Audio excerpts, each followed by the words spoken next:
Uy, ilang araw na tumatakbo yung Facebook ads mo tapos hindi mo alam kung gumagana? Sa sobrang dami ng metrics, hindi mo na alam kung ano yung titingnan. Pero huwag kang mag-alala, hindi ka nag-iisa. Dalawa kayo. Pero yung iba nga mas malala, ilang weeks na nagra-run yung campaign nila, pero hindi naman pala gumagana yung ads nila. Kaya ang ending, sayang pera at sayang din ng oras. Sa ilang years ko nagra-run ng Facebook ads, iilan lang talaga yung tinitingnan ko na metrics.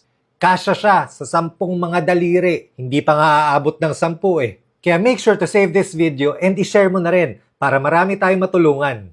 Pinakauna is yung amount spent. Kailangan alam mo kung magkano yung nagastos na nung ads na yon.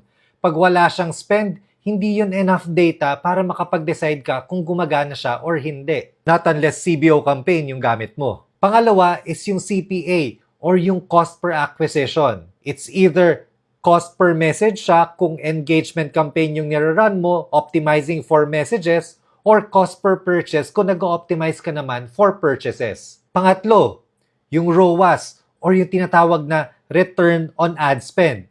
Ito yung ratio na kung magkano yung bumabalik sa'yo na pera sa bawat ginagastos mo sa Facebook ads.